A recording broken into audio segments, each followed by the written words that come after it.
اعوذ باللہ من الشیطان الرجیم بسم اللہ الرحمن الرحیم والعادیات ضبحا. قسم ہے ان گھوڑوں کی جو دوڑتے دوڑتے ہانپنے لگتے ہیں.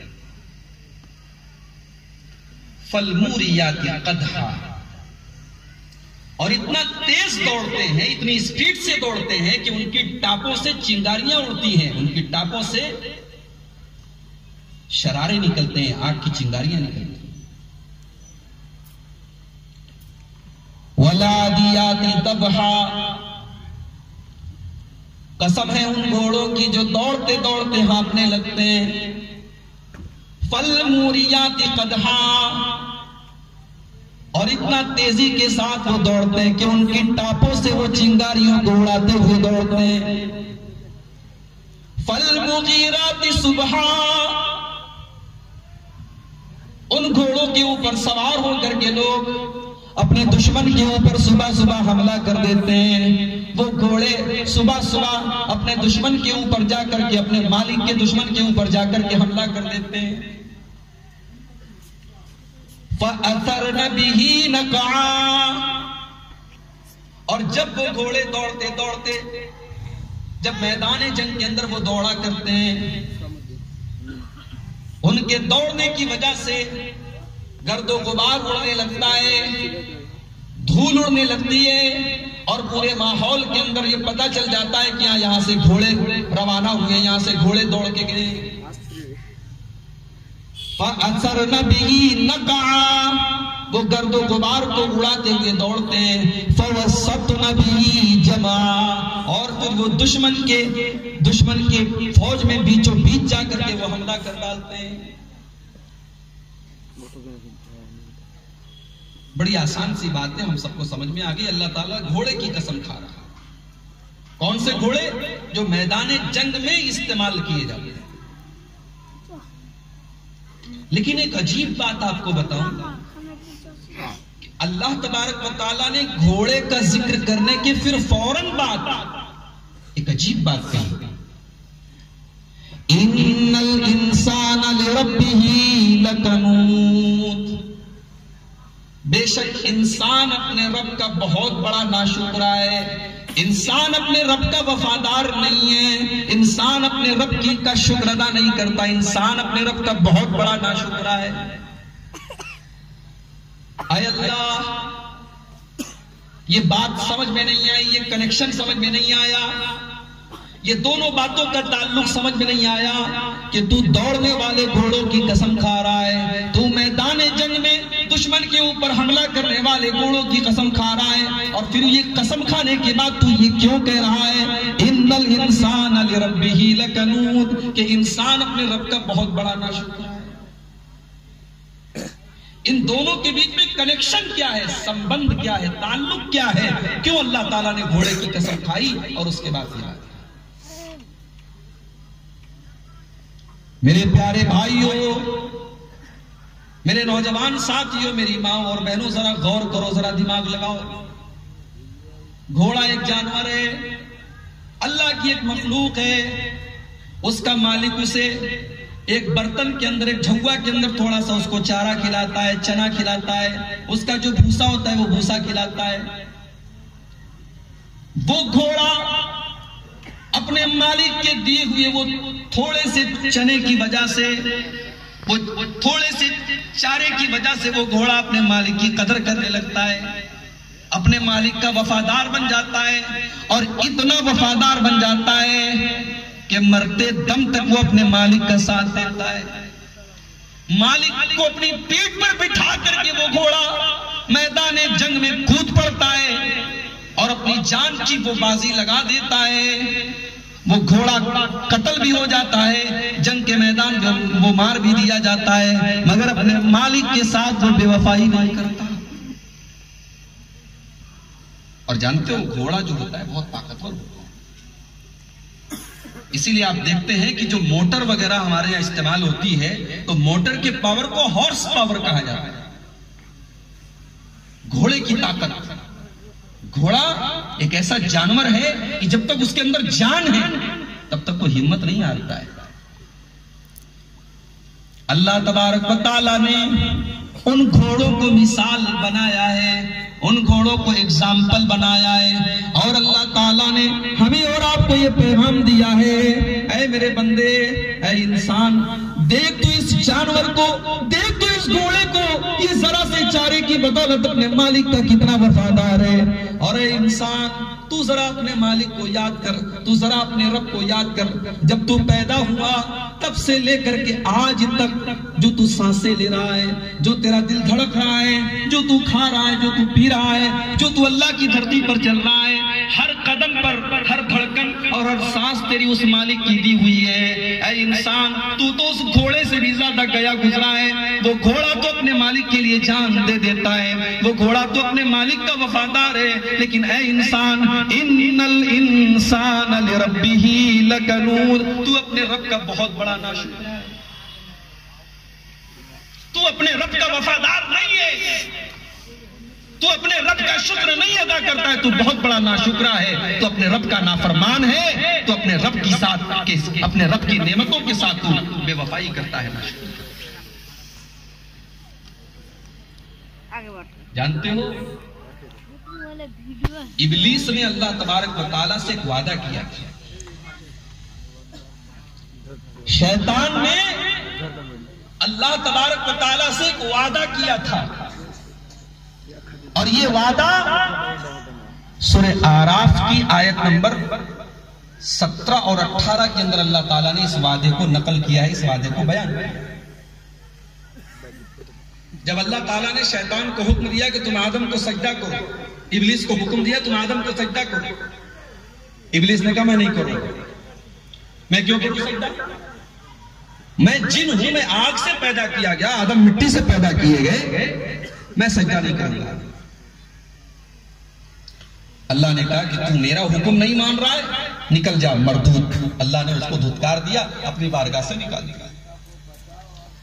اب شیطان نے اللہ تعالیٰ سے ایک وعدہ کیا، ایک پرومس کیا، کیا کیا؟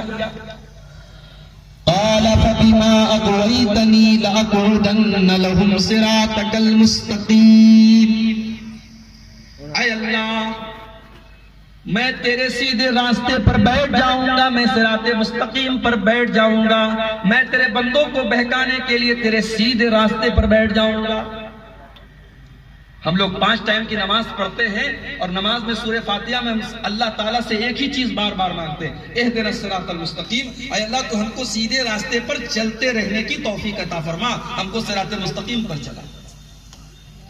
اور شیطان کا مشن کیا ہے؟ شیطان کا مشن یہی ہے کہ ہم اس صراط مستقیم سے ہٹ جائیں۔ شیطان اللہ سے وعدہ کر رہا ہے، قال فبما اغويتني، اے اللہ تو نے مجھے گمراہ کر دیا، تو نے مجھے دھتکار دیا، تو نے مجھے اپنی رحمتوں سے نکال دیا، میں وعدہ کرتا ہوں لاقعدن لهم صراطك المستقیم، میں صراط مستقیم پر بیٹھ جاؤں گا۔ اچھا، یہ نہیں کہا کھڑا رہوں گا۔ شیطان اتنا بڑا ہوشیار ہے، اتنا عیار ہے، وہ اللہ تعالیٰ سے وعدہ کر رہا ہے میں صراط مستقیم پر بیٹھ جاؤں گا۔ آپ کار لے کر کے ہائی وے پہ جاتے ہیں، ہائی وے پہ اگر کوئی چیز، کوئی انسان کھڑا ہے، دور سے آپ کی نظر پڑ جائے گی، لیکن اگر کوئی انسان کنارے چپکے سے بیٹھا ہو تو نظر نہیں پڑے گی۔ یعنی شیطان یہ کہہ رہا ہے، اے اللہ میں صراط مستقیم پر لوگوں کو بہکانے کے لیے بیٹھا رہوں گا، میں دھوکہ دینے کا ہر طریقہ اپناؤں گا، میں کھل کر کے سامنے نہیں آؤں گا، میں بیٹھا رہوں گا۔ ثم لآتينهم من بين أيديهم ومن خلفهم وعن أيمانهم وعن شمائلهم ولا تجد أكثرهم شاكرين۔ اور اے اللہ، میں تیرے بندوں کو آگے سے بھی بہکاؤں گا، میں تیرے بندوں کو پیچھے سے بھی بہکاؤں گا، میں تیرے بندوں کو داہنے طرف سے بھی بہکاؤں گا اور بائیں طرف سے بھی بہکاؤں گا۔ اور اے اللہ، میں وعدہ کرتا ہوں وَلَا تَجِدُ أَكْثَرَهُمْ شَاكِرِينَ، تیرے زیادہ تر بندوں کو میں ناشکرا بنا دوں گا، وہ شکریہ تیرا ادا نہیں کریں گے، انہیں دولت بھی ملے گی، انہیں عزت بھی ملے گی، انہیں روزی روٹی بھی ملے گی، بال بچے بھی ملیں گے، انہیں جوانی بھی ملے گی، انہیں خوبصورت بیوی بھی ملے گی، انہیں اچھا مکان بھی ملے گا۔ وَلَا تَجِدُ أَكْثَرَهُمْ شَاكِرِينَ، لیکن اے اللہ تیرے زیادہ تر بندے تیرے ناشکرے بن جائیں گے، وہ تیرا شکریہ ادا نہیں کریں گے۔ شیطان نے اللہ تعالیٰ سے یہ وعدہ کیا. اب شیطان کا یہ وعدہ یا یہ کہہ لیجئے شیطان کی یہ بات صحیح ثابت ہوئی یا غلط ثابت ہوئی، ایک سوال ہے. اللہ تعالیٰ نے اس سوال کا جواب دیا سورہ سبا کے سورہ سبا کی آیت نمبر 20 میں اللہ تعالیٰ نے سوال کا جواب دیا. وَلَقَدْ صَدَّقَ عَلَيْهِمْ إِبْلِيسُ ظَنَّهُ. ابلیس نے جو اللہ تعالیٰ سے وعدہ کیا تھا، ابلیس نے اللہ کے بندوں کے بارے میں جو بات کہی تھی کہ اے اللہ تیرے زیادہ تر بندے تیرے ناشکرے ثابت ہوں گے، اللہ کہہ رہا ہے وَلَقَدْ صَدَّقَ عَلَيْهِمْ إِبْلِيسُ ظَنَّهُ. ابلیس نے اپنی بات کو صحیح کر کے دکھا دیا اور زیادہ تر میرے بندوں نے ابلیس کی بات کو مان لیا. میرے تھوڑے سے بندوں کو چھوڑ کر کے باقی سارے بندوں نے شیطان کی پیروی کرنا شروع کر دیا اور میرے ناشکرے بن گئے، میرے نافرمان بن گئے. ہم ناشکرے ہیں میرے بھائی. ایک کتا اپنے مالک کا وفادار ہوتا ہے، ایک گھوڑا اپنے مالک کا وفادار ہوتا ہے. کتا مالک روٹی دکھا دیتا ہے، مالک کے پیچھے پیچھے گھومتا ہے. گھوڑا اپنے مالک کے تھوڑے سے چارے کی بدولت اپنے مالک کے لیے جان دے دیتا ہے. اور ہم اور آپ اس مالک کا دیا کھاتے ہیں، اس مالک کی دی ہوئی سانسوں سے زندگی گزارتے ہیں. اس مالک، وہ مالک اگر بارش نازل نہ کرے، زمین سے ایک سبزہ، ایک پیڑ نہ ہوگی، ایک اناج کا دانہ نہ ہوگی. وہ مالک زمین میں زلزلہ پیدا کر دیتا ہے، ہم گھروں سے، گھر کے اندر ہم مر جاتے ہیں، ہماری لاشیں پڑی رہتی ہیں. ابھی دلی کے اندر اللہ تعالیٰ نے ہلکا سا جھٹکا بھیجا تھا، لوگوں کی حالت خراب. کشمیر میں تھوڑا سا زلزلہ آیا، لوگوں کے گھروں کی دیواریں پھٹ گئی، لوگ اپنے گھروں سے نکل گئے. اس مالک، وہ مالک اپنی قدرت کی تھوڑی سی نشانی دکھاتا ہے. ہم اور آپ، ہمیں اپنی اوقات پتہ لگ جاتی ہے. یہ کورونا وائرس کیا ہے؟ دنیا کی بڑی بڑی طاقتیں اور بڑے بڑے ملک لاک ڈاؤن، سب بند، کاروبار بند، دکانیں بند، مارکیٹ بند، لوگ اپنے گھروں میں قید ہو گئے. ہم نے کبھی سوچا نہیں تھا ایسے حالات آئیں گے. رمضان کا مہینہ آیا، تراویح کی نماز ہم نے گھروں میں پڑھی، عید کی نماز ہم نے گھروں میں پڑھی، بقرہ عید کی نماز ہم نے گھروں میں پڑھی. مسجد کے اندر ہمارے بنارس میں، یو پی کے اندر 5 لوگوں سے زیادہ مسجد میں نماز پڑھنے کی اجازت نہیں ہے.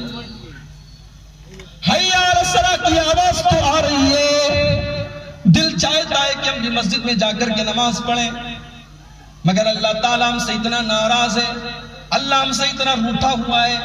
اللہ تعالیٰ کو ہم نے برے کام کر کر کے اتنا ناراض کر دیا کہ اللہ تعالیٰ نے اپنے گھر کے دروازے بھی ہم پر بند کر دیے.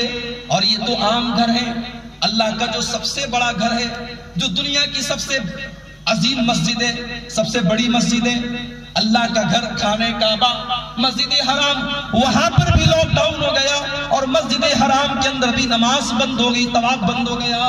یہ حالات پیدا ہو گئے. اللہ تعالیٰ نے ایک عجیب وائرس بھیج دیا. اور ایسا نہیں کہ سب جھوٹ ہے، وائرس تو تھا، لوگ مرے بھی. یہ الگ بات ہے کئی حکومتوں نے اس کا ناجائز فائدہ بھی اٹھایا ہو، لیکن بہرحال وائرس تھا اور بڑی تعداد میں لوگ مرے. تو اس اللہ کی قدرت کی چھوٹی سی نشانی میرے بھائیوں دیکھتے ہیں، ہمیں اپنی اوقات پتہ لگ جاتی ہے، لیکن ہم اتنے بڑے ناشکرے ہیں کہ اس مالک کی نعمتوں پر ہم اس کا شکر ادا نہیں کرتے. اللہ نے وہی بات سورہ عادیات میں کہی ہے، ان الانسان لربہ لکنود، انسان اپنے رب کا بہت بڑا ناشکر. اللہ کے 2 نبیوں کا واقعہ، ایک داؤد علیہ السلام، ایک سلیمان علیہ السلام. اللہ نے ان دونوں نبیوں کا واقعہ سورہ سبا کے اندر بیان کیا. وَلَقَدْ آتَيْنَا دَاؤُودَ مِنَّا فَضْلًا، ہم نے داؤد کو بہت بڑا مقام عطا فرمایا. داؤد علیہ السلام کو اللہ نے بڑی پیاری آواز دی تھی. جب وہ اللہ کی تسبیح پڑھا کرتے تھے، جب وہ اللہ کی پاکی بیان کیا کرتے تھے، تو اللہ تعالیٰ نے ان کو یہ معجزہ دیا تھا کہ بڑے بڑے پہاڑ اور پرندے اور چڑیاں بھی ان کے ساتھ اللہ کی تسبیح بیان کرنے لگتی تھی. بڑا خوبصورت سما بن جاتا تھا، بڑا خوبصورت ماحول بن جاتا تھا. وَلَقَدْ آتَيْنَا دَاوُودَ مِنَّا فَضْلًا، ہم نے داؤد کو یہ فضیلت عطا فرمائی، یا جبال اوبی مَعَهُ وَالطَّيْرِ، اے پہاڑوں، اے پرندوں، جب میرا بندہ داؤد میری تسبیح پڑھنے لگے، جب میرا بندہ داؤد میری تعریف کرنے لگے، تو اے پہاڑوں تم بھی تسبیح بیان کیا کرو، اے پرندوں تم بھی تسبیح بیان کیا کرو۔ داؤد علیہ السلام تسبیح پڑھ رہے ہیں، پہاڑ بھی تسبیح پڑھ رہا ہے، چڑیا بھی تسبیح پڑھ رہی ہے، اللہ نے بڑی پیاری آواز میں دی تھی۔ وَأَلَنَّا لَهُ الْحَدِيدَ، اور ہم نے داؤد علیہ السلام کے لیے لوہے کو نرم کر دیا۔ لوہا کتنا ہارڈ ہوتا ہے، لوہا کتنا سخت ہوتا ہے۔ اللہ تعالیٰ نے حضرت داؤد کو ایک معجزہ یہ بھی دیا تھا کہ لوہے کو اللہ تعالیٰ نے ان کے لیے نرم بنا دیا تھا، سافٹ بنا دیا تھا، وہ لوہے کو جیسے چاہتے تھے موڑ لیتے تھے اور لوہے کا سامان بناتے تھے۔ وَأَلَنَّا لَهُ الْحَدِيدَ، ہم نے داؤد کے لیے لوہے کو نرم بنا دیا، لوہے کو ملائم بنا دیا۔ اَنِعْمَلْ سَابِغَاتٍ، اے داؤد ہم نے تم کو یہ لوہے کو نرم کرنے کی صلاحیت دی ہے، تمہیں یہ ٹیلنٹ دیا ہے، تو اے داؤد تم اس لوہے کی زرہیں بناؤ۔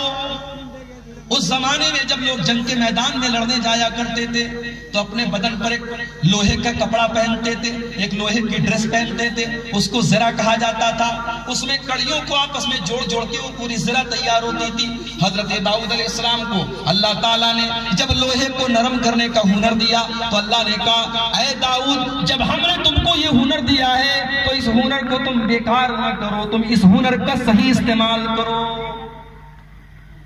اللہ تعالیٰ اگر کوئی ہنر دے تو ہنر کو استعمال کرو۔ اگر اللہ نے آپ کو ڈاکٹر بنایا ہے آپ اچھے ڈاکٹر بنے، اللہ نے اگر آپ کو انجینئرنگ کا ٹیلنٹ دیا ہے آپ اچھے انجینئر بنے، اللہ نے اگر آپ کو سیاست کرنے کا ہنر دیا ہے آپ قوم کی خدمت کریں، اللہ نے آپ کو عالم بنایا ہے اپنے علم کے ذریعے لوگوں کی خدمت کریں۔ جو بھی ٹیلنٹ اور جو بھی ہنر آپ کے اندر ہے اپنے ہنر کا صحیح استعمال کریں۔ اللہ حضرت داؤد سے کہہ رہا ہے ہم نے تمہارے لیے لوہے کو نرم کر دیا، لہٰذا تم لوہے کی زرہیں بناؤ جو میدان جنگ میں کام آتی۔ وَقَدِّرْ فِي السَّرْدِ، اور اے داؤد جب تم لوہے کی زرہیں بناؤ تو ان کی جو کڑیاں بناؤ ان کی کڑیوں کو صحیح جوڑو۔ اس سے ایک بات یہ بھی پتا چلی اللہ تعالیٰ کو کام کے اندر پرفیکشن پسند ہے۔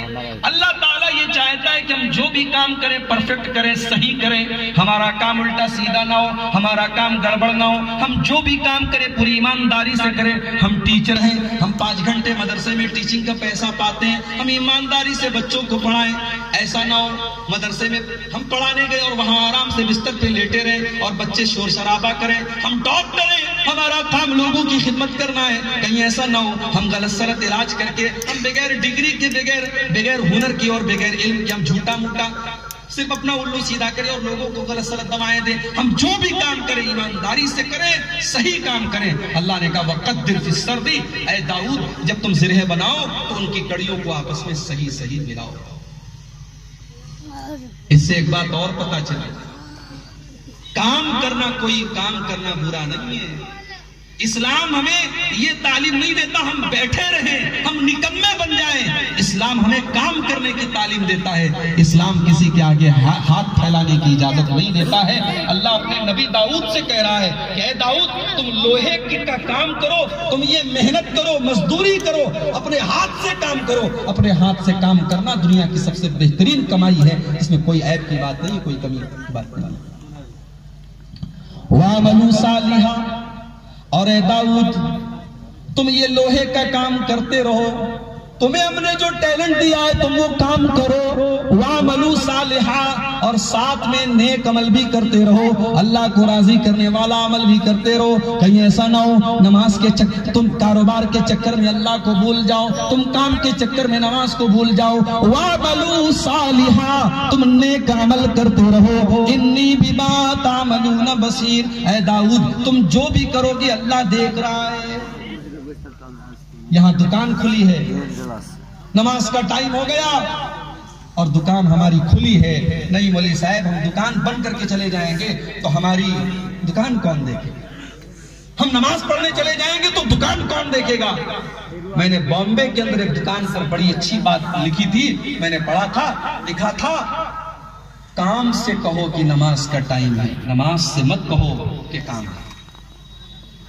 کام سے کہو نماز کا ٹائم ہے، نماز سے مت کہو کام کا ٹائم ہے۔ جب نماز کا وقت ہو گیا سارے کام بند کر دو، اور اللہ کی قسم سعودی عرب میں آپ چلے جائیں، آج بھی اللہ کا فضل و کرم ہے۔ یہ منظر میں نے اپنی آنکھوں سے دیکھا 2017 میں جب میں سعودی عرب میں گیا، میری بہن نے مجھے فون کر کے کہا تھا کہ کوئی میرے لیے نقاب لے لینا۔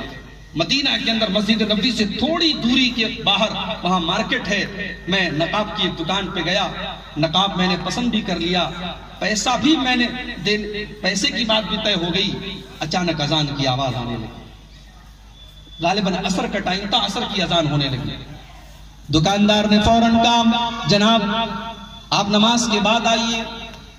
میں نے کہا میرے بھائی میں نقاب سلیکٹ کر چکا ہوں، پسند کر چکا ہوں، پیسہ بھی طے ہو چکا ہے، جلدی سے پیسہ لے لو، نقاب دے دو، بل کاٹ دو، میرا کام پورا ہو جائے۔ کہا نہیں، آپ شاید سن نہیں رہے، اذان کا وقت ہو گیا ہے، اذان ہو رہی ہے، اب میں دکان بند کرنے جا رہا ہوں، آپ نماز کے بعد آئیے تب آپ کو سامان ملے گا۔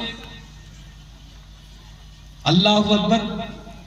اس دکاندار نے یہ بھی نہیں سوچا یہ نقاب لینے والا نقاب لے گا، 1500 روپے کا میرا فائدہ ہوگا، اس نے اپنے فائدے کو ٹھوکر مار دی۔ اذان ہو چکی ہے، نماز کا وقت ہو چکا ہے، لہٰذا اس نے یہ سودا بھی کمپلیٹ نہیں کیا، اس نے سامان دینا بھی گوارا نہیں کیا۔ مجھے قرآن کی وہ آیت یاد آ گئی، رجال لا تلہیہم تجارت ولا بیع عن ذکر اللہ۔ میرے نیک بندے تو وہ ہوتے ہیں، میرے اللہ والے بندے تو وہ ہوتے ہیں جب نماز کا ٹائم ہو جائے وہ دکان پر نہیں بیٹھا کرتے، ان کا کاروبار، ان کی دکان، ان کی محنت، ان کی مزدوری ان کو اللہ کے ذکر سے نہیں روکا کرتی، نماز سے ان کو نہیں روکا کرتی، نماز کے وقت وہ نماز پڑھا کرتے ہیں۔ اللہ نے حضرت داؤد سے کہا داؤد تم کام اپنی جگہ کرو، وَعْمَلُوا صَالِحًا، لیکن نیک عمل بھی کرو، اِنِّي بِمَا تَعْمَلُونَ بَصِيرٌ، جو بھی تم کر رہے ہو میں دیکھ رہا ہوں۔ اس کے بعد اللہ تعالیٰ نے داؤد علیہ السلام کے بیٹے کا ذکر کیا۔ ان کے بیٹے کا نام بتا سکتا ہے کوئی؟ داؤد علیہ السلام کے بیٹے کا نام کیا بولو بھائی؟ سلیمان علیہ السلام۔ داؤد باپ ہے، بیٹے کا نام سلیمان۔ اب سلیمان بیٹے ہیں مگر اللہ نے بیٹے کو باپ سے بھی بڑھ کر کے ان کو اللہ تعالیٰ نے طاقت دی، معجزہ دیا۔ وَلِسُلَيْمَانَ الرِّيحَ غُدُوُّهَا شَهْرٌ وَرَوَاحُهَا شَهْرٌ۔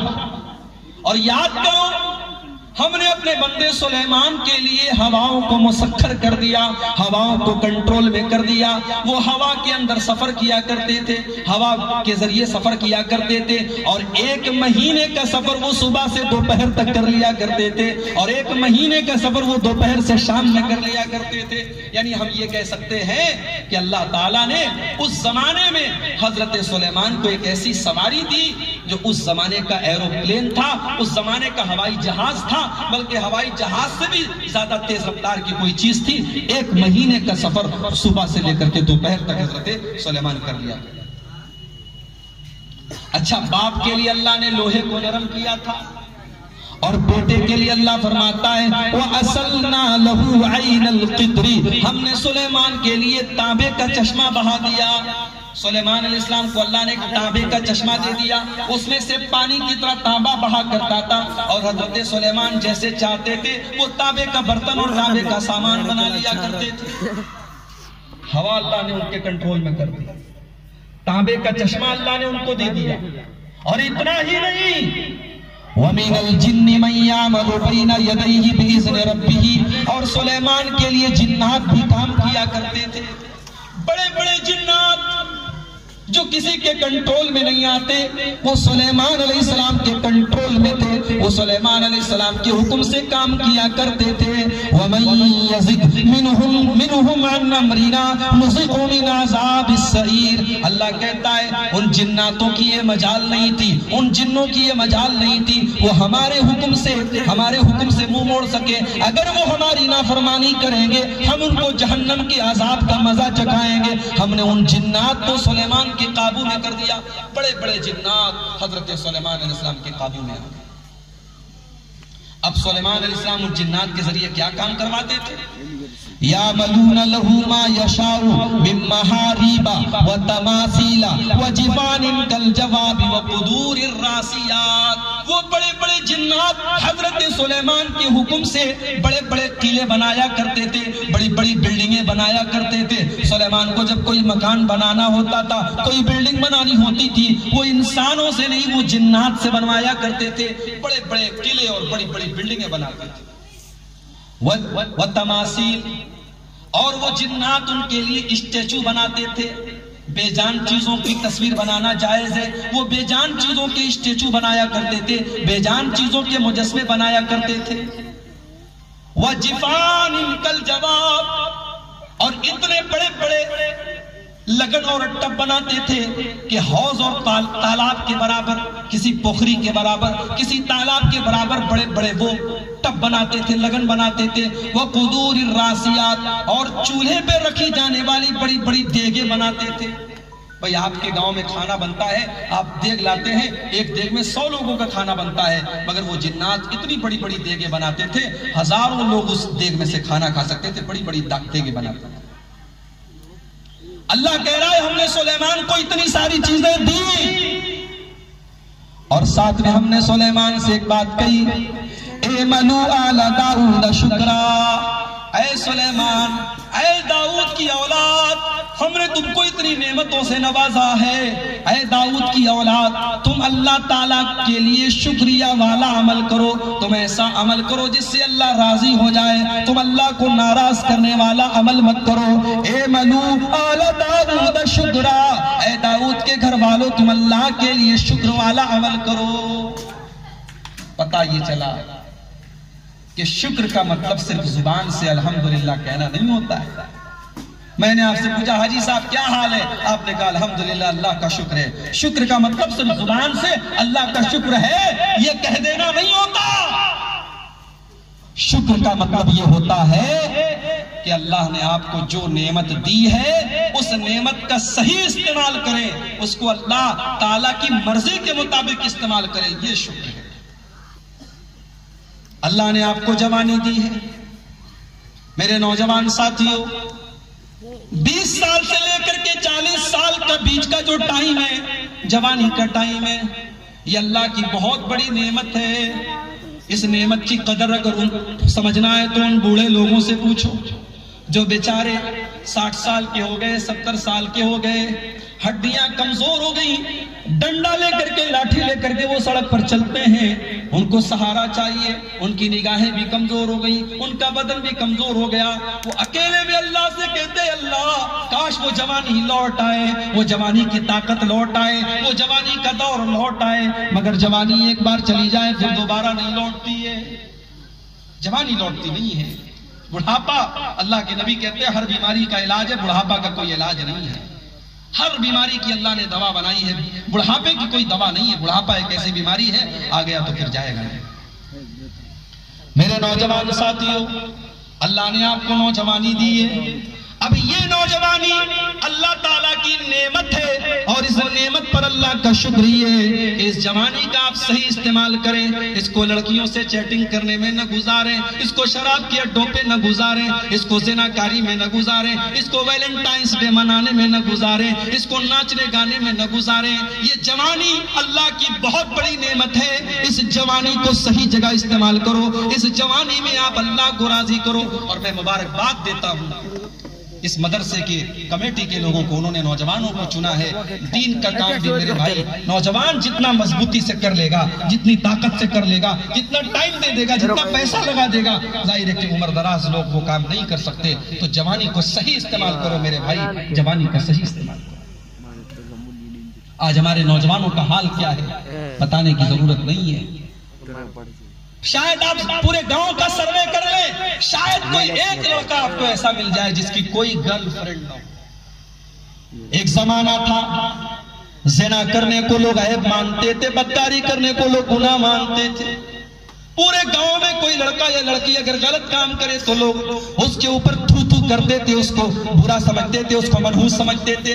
آج حالات یہ ہو گئے 12 سال کی لڑکیاں جو اسکول میں پڑھ رہی ہیں، کالج میں پڑھ رہی ہیں، ابھی وہ قاعدے سے جوان بھی نہیں ہوئی ہیں، ابھی وہ ڈھنگ سے بالغ بھی نہیں ہوئی ہیں. 12-12 سال کی لڑکیوں کے ہاتھ میں موبائل ہے اور وہ بھی لڑکوں سے باتیں کر رہی ہیں، ان کے بھی بوائے فرینڈ ہیں۔ آج 15-15 سال کے لڑکوں کی گرل فرینڈ ہے۔ آج اس کو کلچر بنا دیا گیا، آج اس کو فیشن بنا دیا گیا۔ آج موبائل کسی نوجوان کا آپ ہاتھ میں لے لو، اس کے موبائل، بہت کم نوجوان آپ کو ایسے ملیں گے جن کے موبائل پاک صاف ہوں، جن کے موبائل کے اندر آپ کو گندی چیزیں نہ ملے، جس کے موبائل کے اندر آپ کو بہت چیزیں نہ ملیں۔ ان الانسان لربہ لکنود، اے انسان تو اپنے رب کا بہت بڑا ناشکرا ہے۔ میرے نوجوان ساتھیوں، ہم نے اپنی جوانی کو برباد کر کے یہ ثابت کر دیا کہ ہم بہت بڑے ناشکرے ہیں، ہم نے اپنی جوانی کا غلط استعمال کیا۔ یہ سامنے کیمرہ لگا ہوا ہے، عبدالغفار صاحب جو بول رہے ہیں ریکارڈ ہو رہا ہے، لیکن عبدالغفار صاحب کے دل میں کیا چل رہا ہے اس کیمرے کے اندر ریکارڈ نہیں ہو رہا ہے۔ یہ کیمرہ سامنے کی چیزیں دیکھ رہا ہے، کیمرے کے پیچھے کیا ہو رہا ہے کیمرہ نہیں ریکارڈ کر رہا ہے۔ لیکن میرے رب کا کیمرہ تو ایسا ہے، میرے اللہ کا کیمرہ تو ایسا ہے، وہ ہر اینگل پہ دیکھ رہا ہے۔ میرے رب کا کیمرہ تو ایسا ہے، وہ کیمرہ سب کچھ ریکارڈ کر رہا ہے۔ وَإِنَّ عَلَيْكُمْ لَحَافِظِينَ كِرَامًا كَاتِبِينَ، میرے بندو، ہم نے تمہارے عمل کو ریکارڈ کرنے کے لیے، تمہاری ایکٹیویٹیز کو ریکارڈ کرنے کے لیے، تمہارے پاپوں کو ریکارڈ کرنے کے لیے ہم نے کرامن کاتبین کو لگا دیا ہے۔ یعلمون ما تفعلون، وہ کرامن کاتبین تمہارے ایک ایک عمل کو ریکارڈ کر رہے ہیں۔ تم زبان سے گالی بکتے ہو، تم زبان سے غیبت کرتے ہو، تم زبان سے گندی باتیں کرتے ہو۔ ما یلفظ من قول الا لدیہ رقیب عتید، وہ تمہاری زبان سے نکلنے والے الفاظ کو بھی ریکارڈ کر رہے ہیں۔ اللہ کا کیمرہ کبھی بند نہیں ہوتا میرے بھائی، یہ دنیا کا کیمرہ ہے۔ لائٹ چلی گئی، دنیا کے کیمرے کی میموری خراب ہو گئی، کیمرہ خراب ہو گیا، اللہ کا کیمرہ کبھی خراب ہونے والا نہیں، اللہ کے کیمرے میں سب ریکارڈ ہے۔ میرے نوجوان ساتھیوں، آپ نے اس موبائل کے ذریعے جو رات کے اندھیروں میں جو غلط کام کیے ہیں، میری ماں بہنوں، آپ نے اس موبائل کے ذریعے جو کسی غیر محرم سے باتیں کی ہیں اور غیر محرم سے چیٹنگ کی ہے، اللہ کی قسم وہ ریکارڈ ہو رہا ہے، وہ اللہ کے کیمرے میں ریکارڈ ہو رہا ہے۔ اور کل قیامت کے دن جب اللہ کی بارگاہ میں ہم جائیں گے، وہ ریکارڈنگ ہمارے سامنے اوپن کر دی جائے گی، وہ کیمرہ کھول دیا جائے گا اور ہماری پوری زندگی کی ویڈیو فلم ہمارے سامنے چلا دی جائے گی۔ اللہ فرماتا ہے قرآن کے 15ویں پارے میں، وَوُضِعَ الْكِتَابُ فَتَرَى الْمُجْرِمِينَ مُشْفِقِينَ مِمَّا فِيهِ، کل قیامت کے دن جب تم اللہ کی بارگاہ میں جاؤ گے، تمہاری زندگی کا نام اعمال، تمہاری زندگی کی ریکارڈنگ تمہارے سامنے کھول دی جائے گی۔ فَتَرَى الْمُجْرِمِينَ مُشْفِقِينَ مِمَّا فِيهِ، تو جو مجرم لوگ ہوں گے، جو نافرمان لوگ ہوں گے، جو گنہگار لوگ ہوں گے، جنہوں نے دنیا میں پاپ کیا ہوگا، وہ کہیں گے اللہ یہ کیسی کتاب ہے، اے اللہ یہ کیسی ڈائری ہے، اے اللہ یہ کیسی ریکارڈنگ ہے، لا یغادر صغیرۃ ولا کبیرہ، اے اللہ ہم نے تو رات کے 12 بجے گناہ کیا تھا، ہمارے باپ کو پتہ نہ چلا، ہماری ماں کو پتہ نہ چلا، ہمارے بھیا کو پتہ نہیں چلا، ہماری بڑی بہن کو پتہ نہیں چلا، اے اللہ ہم نے یہ غلط کام کیا تھا، یہ تو دنیا میں کسی کو پتہ نہیں تھا، لا یغادر صغیرۃ ولا کبیرہ، لیکن وہ غلط کام بھی اس ریکارڈنگ کے اندر موجود ہے۔ جوانی کا اگر غلط استعمال کر رہے ہیں میرے حساب دینا پڑے گا۔ مجھے بڑی خوشی ہوئی، میں آپ کے گاؤں میں آیا، کئی نوجوانوں سے ملاقات ہوئی، کوئی میڈیکل کی تیاری کر رہا ہے، کوئی انجینئرنگ کی پڑھائی پڑھ رہا ہے۔ اللہ تعالیٰ مزید ہمارے نوجوانوں کو توفیق دے اور پڑھائی لکھائی کے میدان میں ترقی دے۔ لیکن میرے بھائیوں میں ایک بڑی، چونکہ میں بھی آپ کی طرح نوجوان ہوں، ایک مشورہ سمجھ لیجئے، ایک نصیحت سمجھ لیجئے کہ اپنی جوانی کو سنبھال کر کے استعمال کرو، یہ اللہ کی نعمت ہے، کوشش کرو اس جوانی کا صحیح استعمال کرو، اس جوانی کو اللہ کو راضی کرنے میں استعمال کرو، کیونکہ کل اللہ کی بارگاہ میں سوال کیا جائے گا۔ میڈیکل کا ایگزام دینا آسان ہے، انجینئرنگ کا ایگزام دینا آسان ہے، ٹیچر کا ایگزام دینا آسان ہے، مگر اللہ کی بارگاہ میں جو ایگزام دینا پڑے گا، اس ایگزام کے پیپر میں 5 سوال ہوگا، اور وہ 5 سوال دیے بغیر ہم آگے کی منزل کراس نہیں کر سکتے. وہ 5 سوالات جب تک ہم جواب نہیں دے دیں گے ہم آگے کا کوئی پروسیس پورا نہیں ہوگا. 5 سوال کا جواب دینا ہی دینا ہے. لا تزول قدم ابن آدم من عند ربہ یوم القیامہ. قیامت کے دن انسان اپنی جگہ سے ہل بھی نہیں پائے گا جب تک وہ 5 سوالوں کے جواب نہ دے دے. عن عمرہ فیما افنا. پہلا سوال کیا جائے گا تمہیں ہم نے 50 سال کی زندگی دی, 60 سال کی زندگی دی, 70 سال کی زندگی دی, تم نے اپنی زندگی کو کہاں گزارا, کیسے گزارا, تم نے اپنے جیون کو کہاں گزارا, چلو حساب دو. پہلا سوال پورے جیون کے بارے میں. دوسرا سوال وَعَنْ شَبَابِهِ فِيمَا أَبْلَىٰ. میرے بندے ہم نے تجھے جوانی دی تھی, تجھے 20 سال سے لے کر کے 40 سال کا پیریڈ دیا تھا, تجھے ہم نے جوان بنایا, خوبصورت بنایا, تو نے اپنی جوانی کو کہاں گزارا. اپنی جوانی کا حساب دینا پڑے گا. یہ دوسرا سوال اللہ کی بارگاہ میں ہوگا. اور تیسرا سوال یہ ہوگا وَعَنْ مَالِهِ. ہم نے تم کو مال دیا تھا, مِنْ أَيْنَ اكْتَسَبَهُ. یہ مال تم نے کہاں سے کمایا, وَفِيمَا أَنْفَقَهُ. اور کہاں خرچ کیا. مال کہاں سے کمایا اس کا بھی حساب دینا ہے, اور کہاں خرچ کیا اس کا بھی حساب دینا.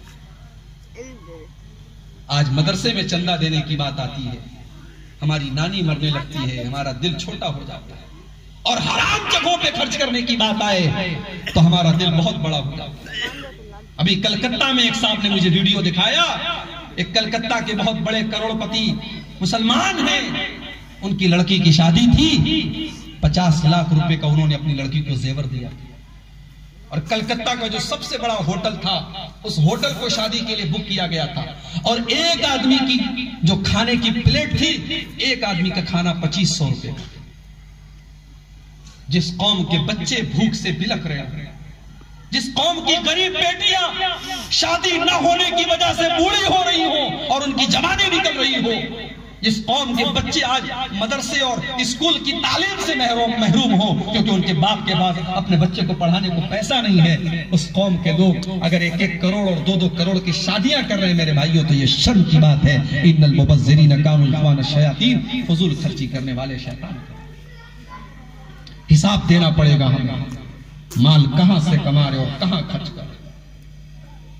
کہیں ایسا تو نہیں کہ سود کھا رہے ہو, کہیں ایسا تو نہیں جوا کھیل رہے ہو, کہیں ایسا تو نہیں کسی کا حق مار رہے ہو.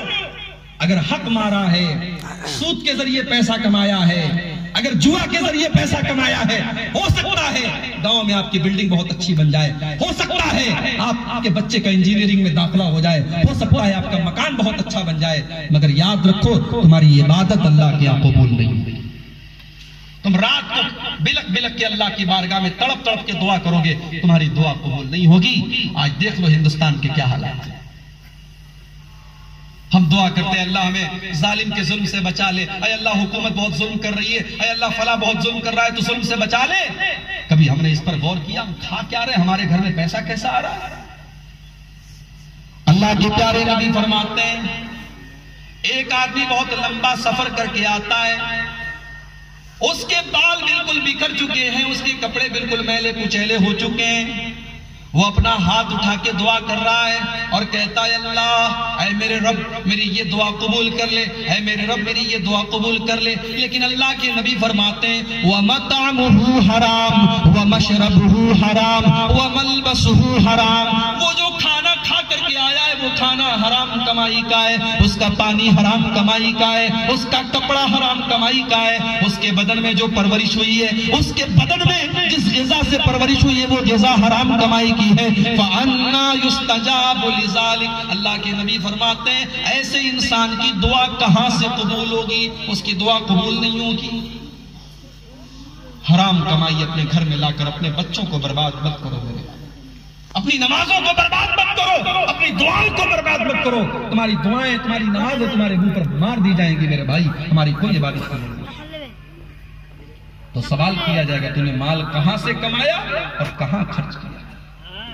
اور 5واں سوال میرے بھائیوں آپ سے کیا جائے گا جو جلسے میں آئے ہو, جلسے میں گئے تھے, بہت بڑا جلسہ کروایا تھا آپ کے گاؤں میں لوگوں نے, آپ نے رات بھر تقریریں سنی, دکتور امان اللہ صاحب کی تقریر بھی آپ نے سنی, عبدالغفار صاحب کی تقریر بھی آپ نے سنی, بہت بڑے بڑے علماء آپ نے تقریریں سنی. وَمَاذَا عَمِلَ فِيمَا عَلِمَا، اس علم کا آپ نے کیا کیا، وہ جو تقریریں آپ نے سنی، وہ جو باتیں آپ نے سنی، اس کے اوپر عمل کتنا کیا، آپ نے اس علم کے اوپر عمل کتنا کیا، یہ سوال، اس سوال کا جواب بھی آپ کو دینا پڑے گا، وہ جلسوں میں تقریریں سننے والوں آپ کو بھی دینا پڑے گا۔ بہت آسان نہیں ہے تقریر میں گئے اور ایک کان سے سن کے دوسرے کان سے اڑا دیا، جو سن رہے ہیں ہم اس کے بارے میں حساب دینا پڑے گا، ہم نے جو علم حاصل کیا اس کے اوپر عمل کتنا کیا۔ تو جوانی اللہ کی بہت بڑی نعمت ہے میرے بھائی، اس نعمت کا شکر یہ ہے کہ جوانی کو صحیح استعمال کریں۔ ابھی فروری کا مہینہ چل رہا ہے، آگے اپریل آئے گا، پھر مئی آئے گا، پھر جون آئے گا۔ جون کی گرمی جب آتی ہے تو ہم پریشان ہو جاتے ہیں، ہم کار میں بیٹھتے ہیں تو اے سی چلاتے ہیں، گھر میں آتے ہیں تو کولر اے سی جو بھی اللہ تعالیٰ نے ہم کو دیا اپنی حیثیت کے مطابق چلاتے ہیں۔ کل قیامت کے دن جب اللہ تبارک و تعالیٰ کے حکم سے یہ سورج 1 میل کی دوری پر ہوگا، پورے دنیا کے انسان گرمی سے بے حال ہوں گے، لوگ پسینے میں ڈبکی لگا رہے ہوں گے، اللہ تعالیٰ اپنے کچھ خوش نصیب بندوں کو اپنے عرش کا سایہ دے گا، اپنے کچھ خوش نصیب بندوں کو اللہ تعالیٰ قیامت کے دن اے سی عطا فرمائے گا، ان کو اللہ تعالیٰ ٹھنڈک عطا فرمائے گا، ان کو گرمی نہیں لگے گی، ان کو پیاس نہیں لگے گی۔ وہ کون خوش نصیب ہوں گے؟ اللہ کے نبی نے فرمایا وَشَابٌ نَشَا فِي عِبَادَةِ اللَّهِ، ان میں وہ نوجوان بھی ہوگا جس کی جوانی اللہ کی عبادت میں گزرتی ہو۔ ہماری جوانی کہاں گزر رہی ہے؟ رات کو 2 بجے تک ہم لڑکیوں سے چیٹنگ کرتے ہیں، اور صبح فجر کی اذان جب ہو رہی ہے اور مؤذن بیچارہ کہہ رہا ہے الصلاۃ خیر من النوم، نماز نیند سے بہتر ہے، مؤذن بیچارہ کہہ رہا ہے الصلاۃ خیر من النوم، اور ہم سوئے ہوئے ہیں، ہم خواب خرگوش کے مزے لوٹ رہے ہیں، ہم تو صبح 10 بجے بستر سے اٹھ رہے ہیں۔ میرے بھائیوں، میرے نوجوان ساتھیوں، ان الانسان لربہ لکنود، ذرا غور کرو ہم سے بڑا ناشکرا کون ہوگا؟ وہ بھی تو نوجوان تھے۔ عبداللہ بن عمر کو دیکھو، یہ مسجد میں لیٹے ہوئے ہیں، رات میں سوئے ہوئے، اللہ تعالیٰ نے خواب دکھایا، سپنا دکھایا، انہوں نے دیکھا خواب کے اندر 2 فرشتے آئے، ان کو پکڑ کر کے لے کے گئے ایک کنواں کے پاس، انہوں نے کنویں کے اندر جھانک کر کے دیکھا تو کنویں کے اندر آگ بھڑک رہی تھی، آگ جل رہی تھی، یہ ڈر گئے، فرشتوں نے کہا ڈرو نہیں، تم اس کے اندر نہیں جاؤ گے۔ عبداللہ بن عمر کی نیند کھلی، اے اللہ یہ بڑا خطرناک میں نے سپنا دیکھا ہے، یہ خواب دیکھا ہے، میں کیا کروں؟ ہمت نہیں پڑی کہ اپنا خواب اللہ کے نبی سے جا کر کے بیان کرے، بہت سوچا بیچارہ، سوچا کہ میں ڈائریکٹ اللہ کے نبی سے کہوں گا تو مناسب نہیں پڑے گا، چلو اپنی بہن سے جا کر کے کہتا ہوں۔ بہت ساری باتیں ایسی ہوتی ہیں بھائی کسی سے نہیں کہتا ہے لیکن اپنی بہن سے کہتا ہے، بھائی بہن کے رشتے میں بڑی قربت ہوتی ہے۔ عبداللہ بن عمر اپنی بہن کے پاس آئے، ان کی بہن کون ہے؟ ان کی بہن اللہ کے نبی کی بیوی ہے، حضرت حفصہ رضی اللہ تعالیٰ عنہ، ہم سب کی ماں ہے، ام المومنین ہے۔ حضرت عبداللہ بن عمر اپنی بہن کے پاس آئے اور اپنی بہن کو اپنا یہ خواب بتایا اور کہا ذرا تم اللہ کے نبی سے پوچھو کہ اس خواب کی تعبیر کیا ہے، اس خواب کا مطلب کیا ہے، میں نے ایسا ایسا خواب دیکھا ہے۔ حضرت حفصہ اللہ کے نبی کے پاس آئے اور کہا اے اللہ کے نبی میرے بھائی نے ایسا ایسا خواب دیکھا۔ اللہ کے نبی مسکرائے، کہا اے حفصہ نعم الرجل عبداللہ، تمہارا بھائی عبداللہ بہت اچھا انسان ہے، صرف ایک چیز کی کمی ہے، لو کان یصلی من اللیل، تمہارا بھائی رات میں عشاء کی نماز پڑھتا ہے، عشاء کی نماز پڑھ کے سو جاتا ہے، پھر وہ صبح سیدھے فجر میں اٹھتا ہے، وہ رات میں کبھی تہجد نہیں پڑھتا ہے، وہ رات میں قیام اللیل نہیں کرتا ہے۔ اے حفصہ اپنے بھائی سے جا کر کے کہہ دو کہ رات میں وہ قیام اللیل کر لیا کرے، وہ تہجد کی نماز پڑھ لیا کرے۔ حضرت حفصہ آئی، اپنے بھائی کو بتایا کہ اللہ کے نبی نے ایسا ایسا کہا ہے۔ او لوگوں، نبی کے صحابہ رات رات بھر تقریریں تو نہیں سنا کرتے تھے، لیکن ہاں نبی نے جو بات ان سے بیان کر دی وہ کان کے راستے ان کے دل میں اتر جایا کرتی تھی۔ عبداللہ بن عمر کے کانوں میں اللہ کے نبی کا یہ جملہ پڑ گیا کہ اللہ کے نبی نے میرے بارے میں یہ کہا ہے کہ کاش کہ عبداللہ رات میں تہجد پڑھے، کاش کہ عبداللہ رات میں قیام اللیل کرے۔ بخاری کے الفاظ ہیں، بخاری کے الفاظ ہیں، فَكَانَ لَا يَنَامُ مِنَ اللَّيْلِ إِلَّا قَلِيلًا۔ اس دن کے بعد عبداللہ بن عمر رات میں تہجد پڑھے بغیر نہیں سویا کرتے تھے، وہ رات میں ضرور تہجد پڑھتے تھے، وہ تہجد پڑھتے تھے، وہ راتوں کو رویا کرتے تھے۔ اور ہم اتنے بڑے نالائق ہیں، ہماری راتیں چھوڑ دو، ہم دن میں بھی نماز نہیں پڑھتے، ہم 5 ٹائم اپنے رب کو یاد بھی نہیں کرتے۔ ان الانسان لربہ لکنود، انسان اپنے رب کا بہت بڑا ناشکرا ہے۔ آج ہم آپس میں کمپٹیشن کرتے ہیں، مقابلہ کرتے ہیں، میرا پڑوسی لکھ پتی بن گیا، میں کروڑ پتی بن کے دکھاؤں گا، وہ کروڑ پتی بن گیا، میں ارب پتی بن کے دکھاؤں گا۔ آج ہم ایک دوسرے سے کمپٹیشن کرتے ہیں، مقابلہ کرتے ہیں دنیا کے لیے، مال کے لیے، پیسہ کے لیے۔ لیکن میرے پیارے بھائیوں، میرے نبی کے صحابہ ایک دوسرے سے مقابلہ کیا کرتے تھے اللہ تعالیٰ کو راضی کرنے کے لیے، جنت میں جانے کے لیے، اللہ کی جنت کیسے مل جائے، اللہ کیسے راضی ہو جائے، وہ اس کے لیے ایک دوسرے سے مقابلہ کیا کرتے تھے۔ غزوہ تبوک کا موقع ہے، اللہ کے نبی صحابہ سے اپیل کرتے ہیں، اے میرے صحابہ، بہت لمبی دوری کا سفر طے کرنا ہے، بہت دور جانا ہے، ہمارے پاس سواری کی کمی ہے، ہمارے پاس سامان کی کمی ہے، اے میرے صحابہ تم اللہ کی راہ میں چندہ دو، تم اللہ کی راہ میں تعاون کرو، تم اس جنگ کی تیاری میں تعاون کرو، میں جنت کی گارنٹی دیتا ہوں۔ صحابہ اپنی اپنی طاقت کے مطابق اللہ کے نبی کے پاس پیسہ لا رہے ہیں، مال لا رہے ہیں، سامان لا رہے ہیں، جس کے پاس جو ہے وہ لا رہا ہے۔ حضرت عمر فاروق رضی اللہ تعالیٰ عنہ گھر آتے ہیں، اپنے گھر کا سارا سامان اکٹھا کرتے ہیں اور سارے سامان کو وہ 2 حصوں میں ڈیوائیڈ کرتے ہیں اور آدھا سامان گھر میں چھوڑ دیتے ہیں اور آدھے سامان کو وہ پیک کر کے اللہ کے نبی کے پاس لاتے ہیں اور اللہ کے نبی کے قدموں میں لا کے رکھ دیتے ہیں۔ اللہ کے نبی پوچھتے ہیں، عمر یہ اتنا سارا سامان لے کے آئے ہو، گھر میں کچھ چھوڑ کے آئے ہو کہ نہیں آئے ہو؟ کہا ہے اللہ کے نبی آپ ٹینشن مت لیجئے، فکر مت کیجئے، آدھا لے کے آیا ہوں، آدھا چھوڑ کے آیا ہوں، آدھا آپ کے پاس لایا ہوں، آدھا گھر چھوڑ کے آیا۔ حضرت عمر کہتے ہیں پہلی بار میرے دل میں یہ تمنا پیدا ہوئی، یہ خیال پیدا ہوا کہ ابو بکر ہمیشہ نیکی کے معاملے میں مجھ سے آگے نکل جاتے ہیں، آج ابو بکر سے آگے میں نکل کے دکھاؤں گا۔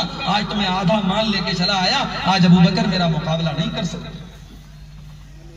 تھوڑی دیر کے بعد حضرت ابو بکر صدیق بھی آتے ہیں، وہ بھی ایک تھیلے میں اپنے گھر کا سامان لے کر کے آئے ہیں اور لا کر کے اللہ کے نبی کے قدموں میں رکھ دیتے ہیں۔ اللہ کے نبی پوچھتے ہیں، اے عمر، اے ابو بکر، یہ تم اتنا سارا سامان لے کر کے آئے ہو، تم اپنے گھر والوں کے لیے کچھ چھوڑ کے آئے ہو یا نہیں آئے ہو؟ حضرت ابو بکر کہتے ہیں، ابقیت لہم اللہ ورسولہ، اے اللہ کے نبی، میں اپنے گھر کا سارا مال لے کر کے آیا ہوں، میں تو اپنے گھر میں جھاڑو لگا کے آیا ہوں، میں تو اپنے گھر میں 1 روپیہ بھی میں نے نہیں چھوڑا ہے۔ اے اللہ کے نبی، آج اسلام کو میرے مال کی ضرورت ہے، آج اللہ کے دین کو میرے مال کی ضرورت ہے، میں اپنا مال اپنے گھر میں رکھ کر کے کیا کروں گا؟ میں سارا کا سارا مال آپ کے پاس لے کے آیا ہوں، میں گھر میں کچھ بھی چھوڑ کے نہیں آیا ہوں۔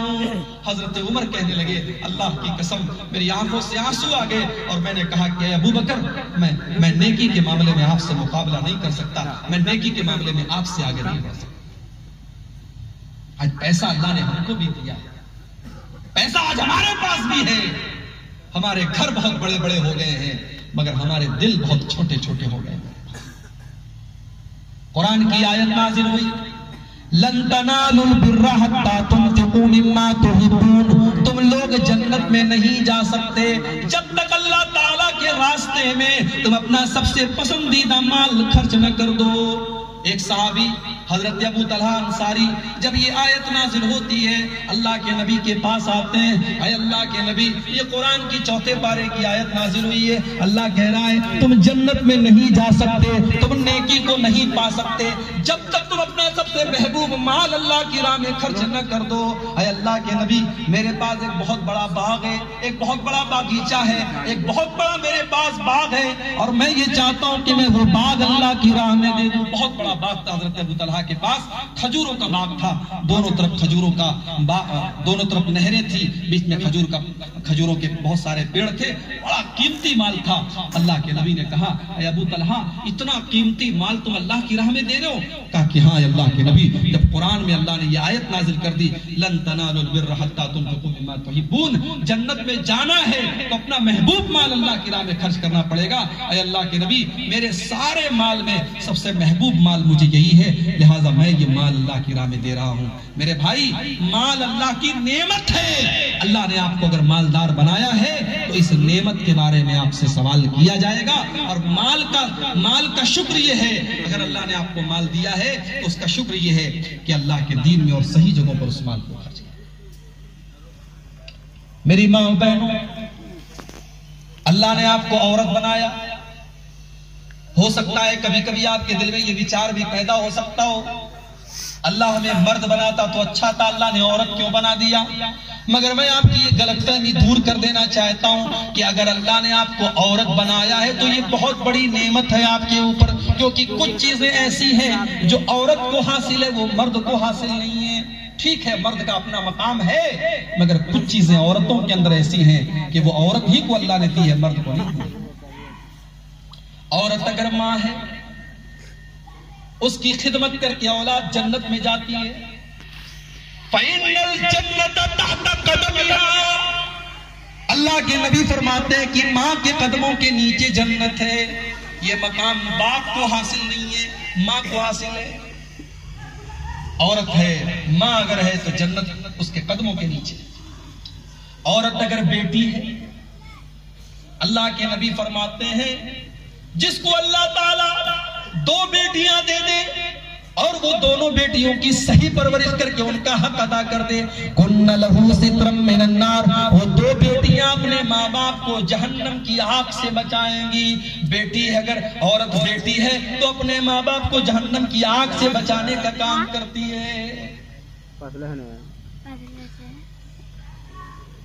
آج ہمارے گھر میں بیٹی پیدا ہوتی ہے ہمارے ماتھے پہ لکیر آ جاتی ہے. ابھی میں تقریر کے پہلے میں نے موبائل کھولا, فیس بک کھولا, ایک ہمارے ساتھی ہیں مولانا صاحب ہیں, انہوں نے اپنی لڑکی کی تصویر ڈالی اور کہا اللہ کا شکر ہے اللہ نے مجھے ایک اور بیٹی سے نوازا, میرے گھر میں 6ٹھی بیٹی پیدا ہوئی ہے, اللہ نے ان کو 6 بیٹیاں دی. ہمارے گھر تو 2 بیٹیاں ہو جائیں تو گھر میں ساس اور سسر کہنے لگتے ہیں کہ ارے پوتا کب آئے گا, یہ پوتیاں ہی پیدا ہو رہی ہیں. یعنی پوتی اگر ہے تو اس کو وہ محبت نہیں ملے گی جو پوتے کو ملے گی, بیٹی اگر ہے اس کو وہ محبت نہیں ملے گی جو بیٹے کو ملے گی. میرے بھائیوں ان بیٹیوں کو منحوس مت سمجھو, ان بیٹیوں کو بوجھ مت سمجھو. یہ بیٹیاں رحمت بن کر کے آتی ہیں, یہ بیٹیاں اپنے ماں باپ کو جہنم کی آگ سے بچانے کے لیے آتی ہیں.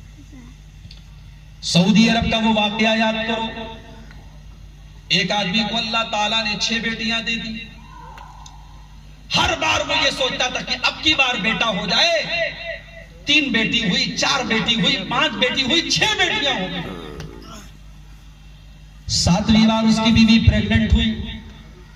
اس نے اپنی بیوی سے آ کر کے کہہ دیا کہ اب کی بار اگر تجھے بیٹی ہوئی تو میں تجھے طلاق دے دوں گا. حالانکہ میڈیکل سائنس بھی کہتی ہے کہ بیٹی اگر ہو رہی ہے کسی کو, اس میں عورت کا کوئی دوش نہیں ہے, اللہ تعالیٰ کی نعمت ہے. اللہ جس کو چاہتا ہے بیٹا دے, جس کو چاہے بیٹی دے, لیکن میڈیکل کے حساب سے بھی عورت کی کوئی کمی, عورت کی کوئی غلطی نہیں ہے. مگر وہ آدمی غصے میں آیا, اپنی بیوی سے بولا تو نے 6 بیٹیاں میرے گھر میں لا کے رکھ دی ہیں, اب اگر یہ 7ویں بیٹی ہوئی تو تجھے میں طلاق دوں گا. اب وہ بیچاری عورت اللہ سے دعا کرتی ہے, اللہ میری شادی شدہ زندگی برباد ہو جائے گی, یہ مجھے طلاق دے دے گا, میں اپنی بیٹیوں کو لے کر کے کہاں جاؤں گی. اے اللہ اب کی بار تو مجھے بیٹا دے دے. عورت رات میں دعائیں کر رہی ہے, اے اللہ تو اب کی بار مجھے بیٹا دے دے. اللہ تعالیٰ نے اس آدمی کو خواب کے اندر ایک منظر دکھایا. اس نے دیکھا کہ اللہ تعالیٰ کے یہاں حساب و کتاب چل رہا ہے اور میرے حق میں یہ فیصلہ کر دیا گیا ہے کہ مجھے جہنم میں جانا ہے. اس نے خواب میں یہ چیز دیکھی، اور یہ صحیح واقعہ بتا رہا ہوں، سعودی عرب کا واقعہ ہے اور وہاں کے معتبر علماء نے اس کو نقل کیا ہے۔ خواب میں دیکھا جہنم میں لے کے جایا جا رہا ہے، فرشتے جب اس کو جہنم میں لے کر کے جانے لگے تو جہنم کے 7 دروازے ہیں، جب جہنم کے پہلے دروازے پر پہنچے تو اس کی سب سے بڑی والی بیٹی وہاں پہ کھڑی تھی۔ وہ بیٹی کہنے لگی، او فرشتوں، یہ میرا باپ ہے، اس نے بڑی محبتوں سے مجھے پالا ہے، اے فرشتوں میرے باپ کو تم جہنم میں نہ لے کے جاؤ، اسے معاف کر دو، اسے جنت میں لے کے جاؤ، اسے جہنم میں نہ لے کے جاؤ۔ وہ بیٹی اللہ سے دعا کر رہی ہے، اے اللہ میرے باپ کو تو جہنم سے بچا لے۔ فرشتے کہتے ہیں ٹھیک ہے، تم بیٹی ہو، تمہاری بات مان لیتے ہیں۔ فرشتے اس کو وہاں سے آگے لے گئے، جہنم کے دوسرے دروازے پر پہنچے۔ دوسرے دروازے پر دوسری بیٹی اس کی کھڑی تھی، اس نے بھی فرشتوں سے ریکویسٹ کی، اس کو جہنم میں نہ لے کے جاؤ، اسے معاف کر دو، یہ ہمارا باپ ہے، اس نے بڑی محبتوں سے پالا ہے۔ تیسرے دروازے پر تیسری بیٹی، چوتھے دروازے پر چوتھی بیٹی، اور 5ویں دروازے پر 5ویں بیٹی، اور چھٹے دروازے پر چھٹی بیٹی۔ ہر دروازے پر ایک بیٹی کھڑی ہے، اپنے باپ کو جہنم سے بچانے کا کام کر رہی ہے۔ لیکن جب 7واں دروازہ آ گیا، جب جہنم کا لاسٹ دروازہ آیا، وہ باپ، وہ انسان یہ دیکھتا ہے کہ اس دروازے پر کوئی لڑکی نہیں ہے۔ اب تک 6 بیٹیاں تھی، 6 بیٹیاں 6 دروازوں پر کھڑی ہیں، اور جہنم کے 7 دروازے تھے، 7ویں دروازے پر کوئی بیٹی نہیں تھی۔ اس نے دیکھا، اس کو خواب میں یہ دکھایا گیا کہ 7ویں دروازے سے فرشتے اس کو جہنم میں لے کر چلے گئے اور جہنم میں اس کو ڈال دیا گیا۔ وہ بیچارہ فوراً اس کی نیند کھلی، اس کا پورا بدن پسینے سے شرابور، اس نے فوراً اپنی بیوی کو اٹھایا۔ بیوی نے دیکھا پسینے سے بالکل شرابور ہے، ڈرا ہوا ہے، بیوی فوراً دوڑی گئی، ایک گلاس پانی لائی، کیا بات ہے، کیوں آپ اتنے ڈرے ہوئے؟ وہ رونے لگا، اے میری بیوی مجھے معاف کر دے، میں نے تجھے جو دھمکی دی تھی کہ اگر 7ویں بیٹی ہو گئی تو میں تجھے طلاق دے دوں گا، اے میری بیوی میں تجھ سے اس دھمکی پر میں تجھ سے معافی مانگتا ہوں۔ آج اللہ تعالیٰ نے اس خواب کے ذریعے مجھے یہ پیغام دے دیا ہے، مجھے یہ میسج دے دیا ہے کہ بیٹیاں تو بڑی مبارک ہوتی ہیں، بیٹیاں تو اپنے ماں باپ کو جہنم سے بچانے کا کام کرتی ہیں۔ اے میری بیوی تو بھی دعا کر، میں بھی دعا کروں گا، اللہ تو 7ویں بھی مجھ کو بیٹی عطا فرما، اور 7ویں دفعہ بھی ہمارے گھر میں بیٹی پیدا ہو۔ اور اللہ تعالیٰ نے ان دونوں میاں بیوی کی دعا کو سنا، اور 7ویں بھی ان کے گھر میں بیٹی پیدا ہوئی۔ میرے بھائیو، یہ بیٹی اپنے ماں باپ کو جہنم سے بچانے کا کام کرے گی۔ عورت اگر ہے، عورت کبھی یہ نہ سمجھے کہ میں کمتر ہوں، میں کمزور ہوں۔ اللہ نے اگر تجھے عورت بنایا ہے تو اللہ کی بہت بڑی نعمت ہے، اور اس نعمت پر اے عورت، اس نعمت پر جب اللہ نے تجھے عورت بنایا ہے تو اس نعمت کا شکر یہ ہے کہ تو اپنے آپ کو شریعت کی حد میں رکھ، تو اسلامی پردے میں اپنے آپ کو رکھ۔ تو جب گھر سے نکلے تو بن صبر کر کے، میک اپ کر کے، اپنے آپ کو سجا سوار کر کے نہ نکلے، تو پردے میں نکلے، تو بے حیائی کا کوئی کام نہ کرے، اس لیے کہ اللہ کے نبی نے فرمایا المرأۃ عورۃ، یہ عورت چھپانے کی چیز ہے، یہ عورت پردے میں رکھنے کی چیز ہے۔ فَإِذَا خَرَجَتْ، جب یہ عورت گھر سے نکلا کرتی ہے، استشرفها الشیطان، تو شیطان اس کے پیچھے لگ جاتا ہے۔ شیطان اس عورت کے ذریعے غلط کام کرواتا ہے، اور اس عورت کے ذریعے سماج میں بہت ساری بے حیائی پھیلتی ہے۔ لہٰذا جب یہ عورت گھر سے نکلے تو بن صبر کر کے نہ نکلے، پردے میں نکلے، اسلامی حجاب کے اندر نکلے۔ تو میری ماں اور بہنوں، اگر اللہ نے آپ کو عورت بنایا ہے تو اس پر آپ کو پریشان ہونے کی ضرورت نہیں، اللہ نے آپ کو بڑی نعمت سے نوازا۔ تو ہمیں اور آپ کو اس پر غور کرنا چاہیے میرے بھائیوں، جو سورہ عادیات میں اللہ نے ہمیں پیغام دیا ہے، ان الانسان لربہ لکنود، انسان اپنے رب کا بہت بڑا نوازا۔ اگر اللہ تعالیٰ نے آپ کو ہٹا کٹا بنایا ہے، باڈی بلڈر بنایا ہے، آپ کی باڈی کو مضبوط بنایا ہے، آپ میری طرح دبلے پتلے نہیں ہیں، اگر اللہ تعالیٰ نے آپ کو صحت دی ہے اور آپ کو تندرستی دیا، اور اللہ تعالیٰ نے آپ کو مضبوط جسم دیا ہے، تو اس جسم کا بھی صحیح استعمال کرو، گنڈا گردی نہ کرو، کسی پر ظلم نہ کرو، کسی کا حق نہ مارو، بلکہ اپنے جسم کا صحیح استعمال کرو، غریبوں کی مدد کرو، مجبوروں کی مدد کرو۔ موسیٰ علیہ السلام باڈی بلڈر تھے، ان کے گھونسے میں اتنی طاقت تھی، انہوں نے ایک آدمی کو گھونسا مارا ایک مکہ مارا وہ مر گیا. اتنے ان کی گھوسے میں اتنی طاقت تھی. وہ جو مارشل آرٹ سکھاتے نا، کراٹا جو سکھاتے ہیں، تو کراٹا میں جو ہے یہ جو مکہ ہوتا ہے اس کی اتنی پریکٹس کراتے ہیں کہ ایک مکہ آپ سامنے والے کو مر جائے وہ وہیں پہ گر جائے گا. اتنی اس مٹھی کو اتنا مضبوط بنایا. تو موسیٰ علیہ السلام اپنے زمانے کے باڈی بلڈر تھے، مگر موسیٰ علیہ السلام نے اپنی طاقت کا غلط استعمال نہیں کیا. جہاں انہیں موقع ملتا تھا کسی کی مدد کرنے کا وہ مدد کرتے تھے، اپنی طاقت کا صحیح استعمال کرتے تھے. موسیٰ علیہ السلام جا رہے ہیں مدین ایک جگہ کا نام ہے. موسیٰ علیہ السلام مدین پہنچے، بھوکے پیاسے بڑا لمبا سفر کر کے موسیٰ علیہ السلام آئے ہوئے ہیں. دیکھا ایک کنواں ہے اور کنویں پر لوگ اپنی اپنی بکریوں کو پانی پلا رہے ہیں، اور کنویں کے اوپر لائن لگی ہے، لوگ لائن سے اپنی اپنی بکریوں کو پانی پلا رہے ہیں. موسیٰ علیہ السلام نے دیکھا دو لڑکیاں ہیں جو کنارے اپنی بکریوں کو لے کر کے کھڑی ہیں، وہ لائن سے ہٹی ہوئی ہیں، وہ لائن میں نہیں لگی ہوئی ہیں. موسیٰ علیہ السلام کہے کیا بات ہے، تم دونوں لائن سے الگ کیوں کھڑی ہو، کنارے کیوں کھڑی ہو، تم اپنی بکریوں کو جا کر کے پانی کیوں نہیں پلاتی ہو؟ دونوں لڑکیاں جواب دیتی ہیں لا نسقی حتی یصدر الرعاء. اے نوجوان، یہ مردوں کی لائن لگی ہے اور ہم دونوں لڑکیاں ہیں. مردوں کی لائن میں عورتوں کا لگنا ٹھیک نہیں ہے. ہم جب مردوں کی لائن ختم ہو جائے گی تب اپنی بکریوں کو پانی پلائیں گے. کہاں گئی وہ عورتیں، کہاں گئی وہ شرم و حیا؟ آج سماج میں خوبصورت لڑکیاں تو مل جائیں گی لیکن حیا والی لڑکیاں نہ ملیں گی.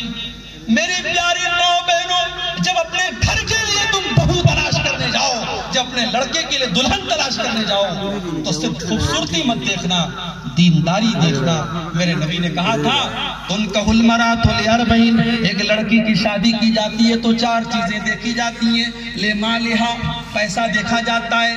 ولجمالہا، اس کی خوبصورتی دیکھی جاتی ہے. ولحسبہا، اس کا خاندان، اس کی برادری دیکھی جاتی ہے. ولدینہا، اور اس کا دین دیکھا جاتا ہے.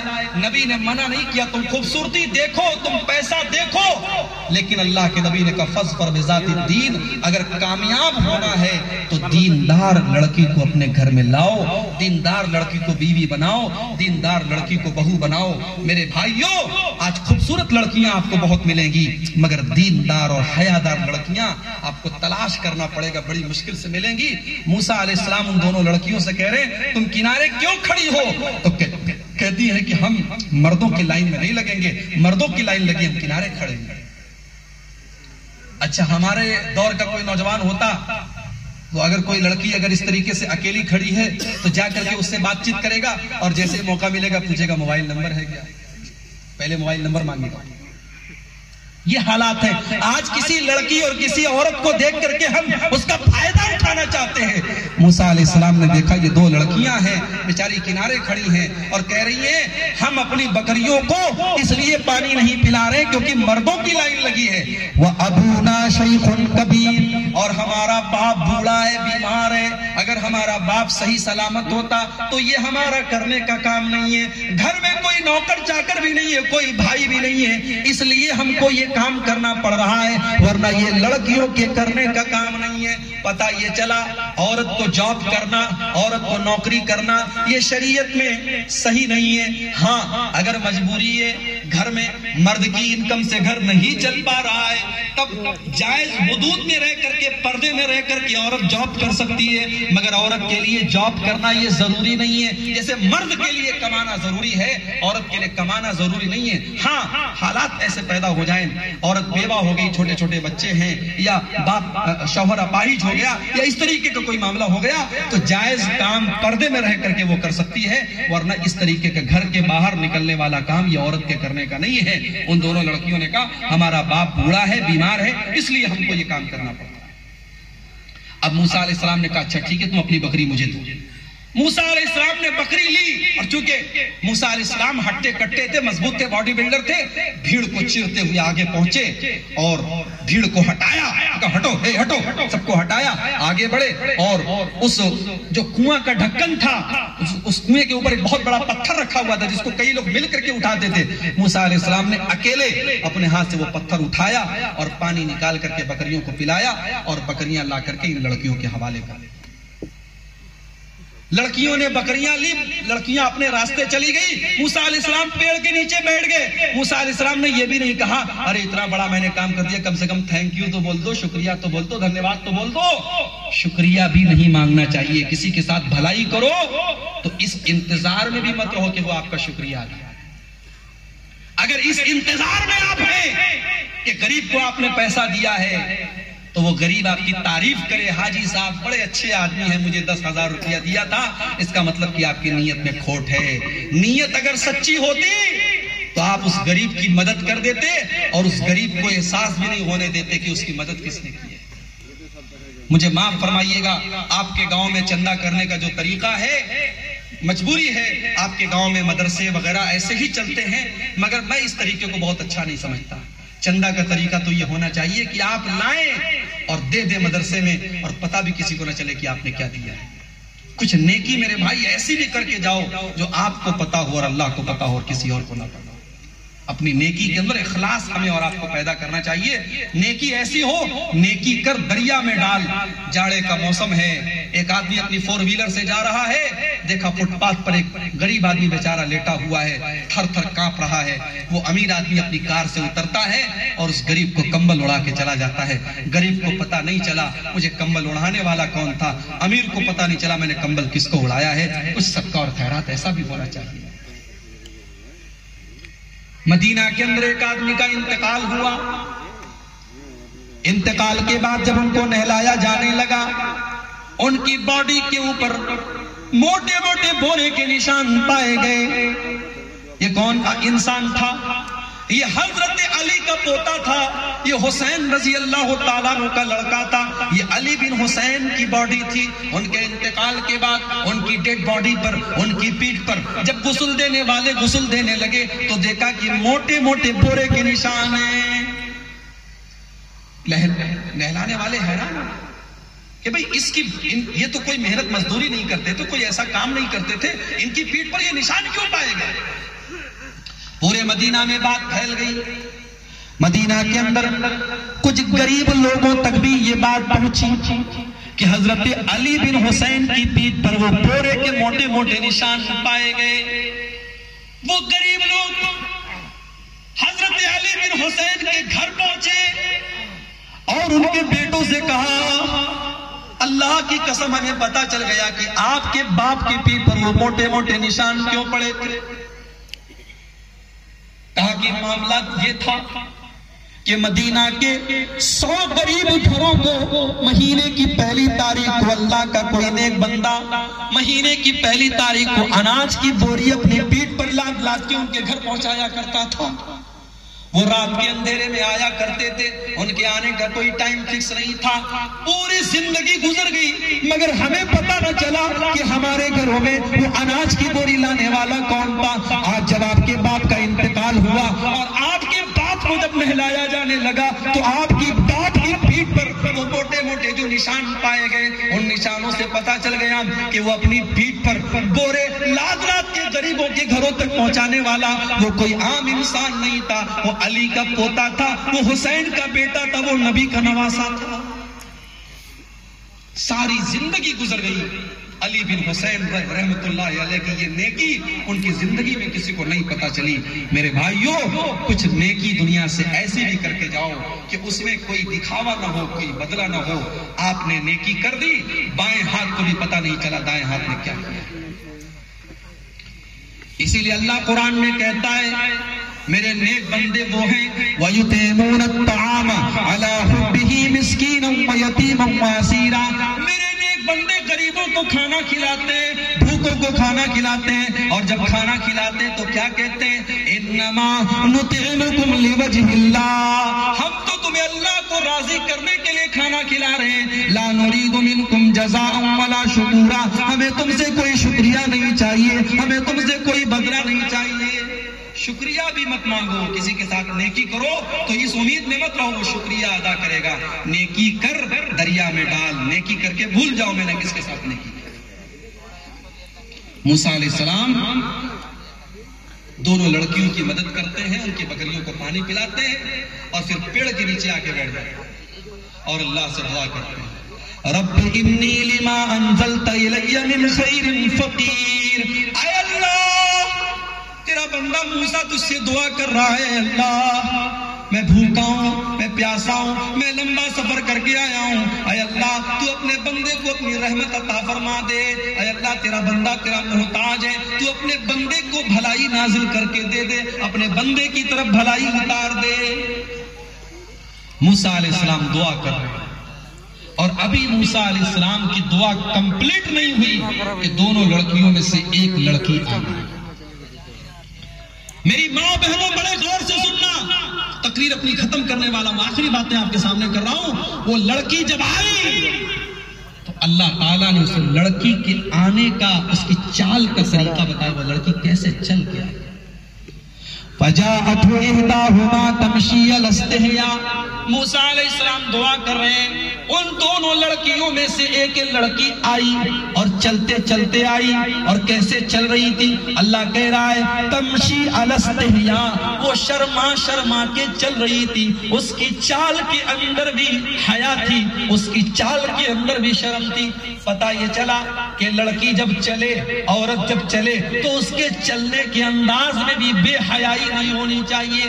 ایک عورت جب چلے تو اس کی چال کے اندر بھی حیا ہونی چاہیے۔ مجھے معاف کرو میرے بھائیوں، آج ہمارے سماج سے حیا نکل گئی۔ آج تو لڑکیاں جب چلتی ہیں تو وہ حیا تو بہت دور کی بات ہے، وہ تو ایسے چلتی ہیں کہ دور دور تک لوگ ہمیں دیکھیں، ہماری چال ایسی ہو کہ دور دور تک لوگوں کی نظر ہم پر پڑے۔ وہ لوگوں کو مائل کرنے والی چال ہوتی ہے، وہ لوگوں کو مائل کرنے والا انداز ہوتا ہے۔ اللہ کہہ رہا ہے قرآن میں، وہ لڑکی جب چل کے آئی تو اس کے چلنے کے انداز میں بھی حیا تھی۔ وہ لڑکی آ کے کہنے لگی موسیٰ علیہ السلام سے کہ آپ نے ہماری بکریوں کو پانی پلایا ہے۔ ہم نے جا کر کے جب گھر ہم پہنچے اور ہمارے باپ نے پوچھا اتنا جلدی کیسے چلی آئی، تو ہم نے اپنے باپ کو بتایا، تو ہمارے باپ آپ کو بلا رہے ہیں اور وہ آپ کو کچھ اجرت دینا چاہتے ہیں، کچھ اس محنت پر آپ کو کچھ دینا چاہتے ہیں۔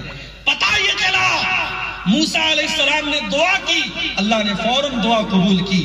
پتہ یہ چلا کسی غریب کی مدد کر کے، کسی کمزور کی مدد کر کے دعا کرو، دعا فوراً قبول ہو۔ اگر چاہتے ہو کہ دعا قبول ہو جائے تو کسی غریب کی، کسی مجبور کی، کسی عورت کی، کسی بچے کی، کسی یتیم کی، کسی بھی مجبور کی مدد کر کے، اس کا تعاون کر کے، اس کے کام آ کر کے اللہ سے دعا کرو، انشاءاللہ تمہاری دعا قبول ہوگی۔ تو میرے بھائی، جوانی اللہ کی نعمت ہے، پوچھا جائے گا جوانی آپ نے کہاں گزاری۔ دولت اللہ کی نعمت ہے، پوچھا جائے گا دولت آپ نے کہاں خرچ کی۔ طاقت اللہ تعالیٰ کی نعمت ہے، پوچھا جائے گا طاقت آپ نے کہاں پہ صرف کی۔ اب ایک آخری بات بیان کر کے بات ختم کروں گا۔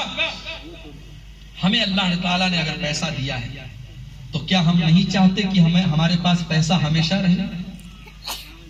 اگر اللہ نے ہمیں امیر بنایا ہے، پیسے والا بنایا ہے، ہم کبھی نہیں چاہیں گے کہ ہم غریب ہو جائیں۔ ہم یہی چاہیں گے اللہ ہمیں ہمیشہ خوشحال رکھے، ہمیشہ پیسے والا رکھے۔ تو آؤ میں آپ کو ایک نسخہ بتاؤں۔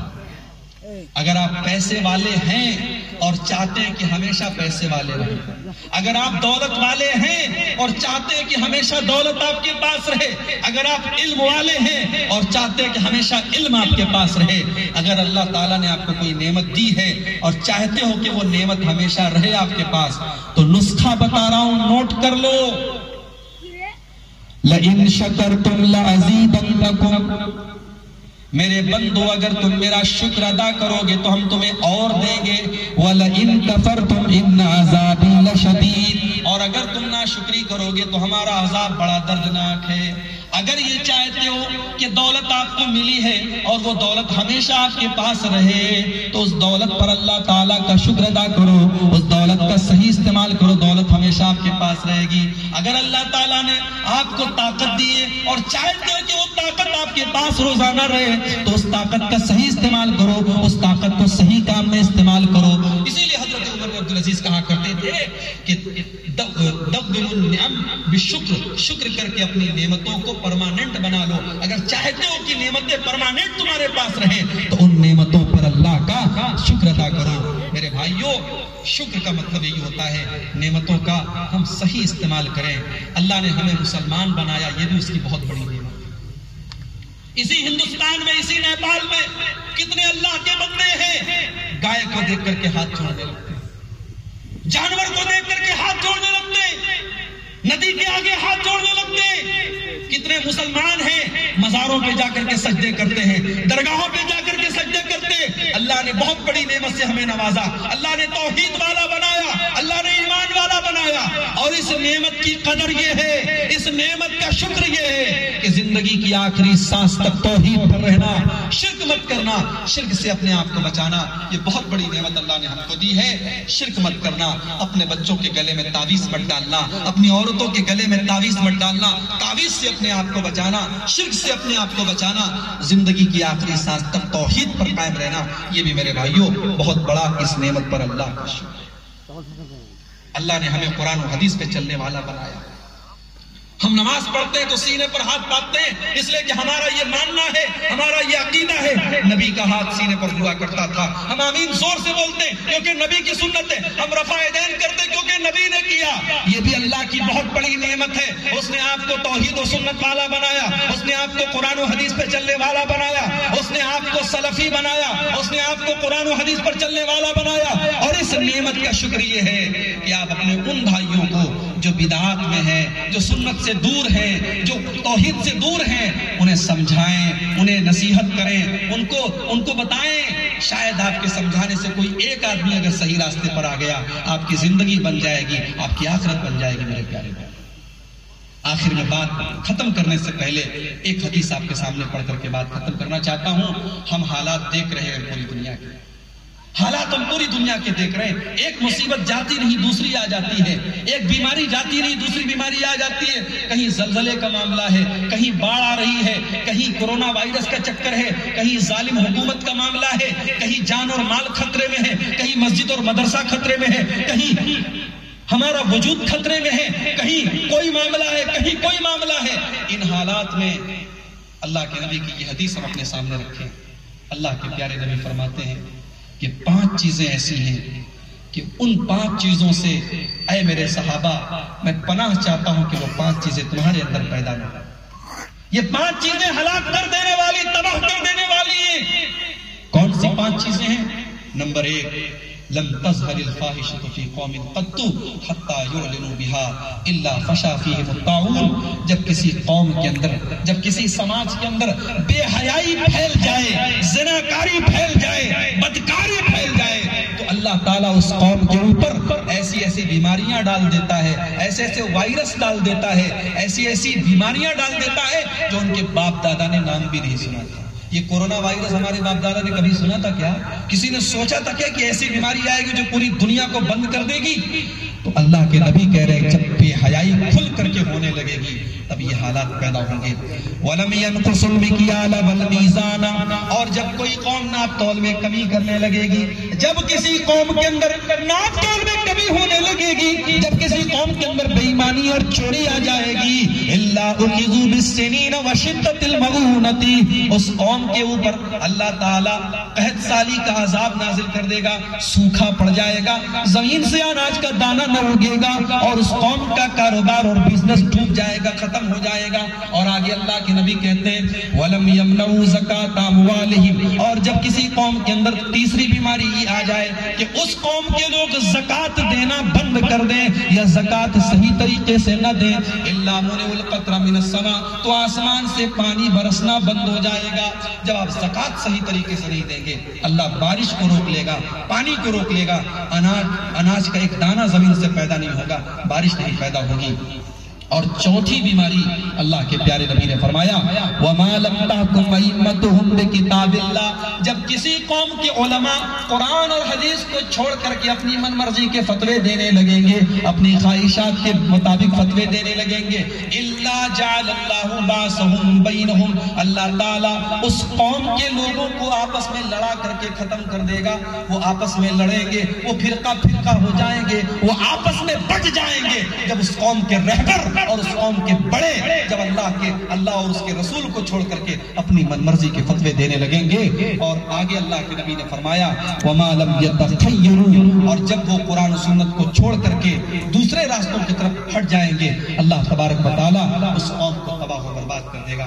میرے پیارے بھائیوں، اس حدیث کی روشنی میں ہم اور آپ اپنے معاشرے کا جائزہ لیں، اور میں سمجھتا ہوں کہ جو میں نے آج کی تقریر کا جو سب سے بڑا جو پیغام اور اہم پیغام جو تقریر کے شروع میں نے دیا، ان الانسان لربہ لکنود، بے شک انسان اپنے رب کا ناشکرا ہے۔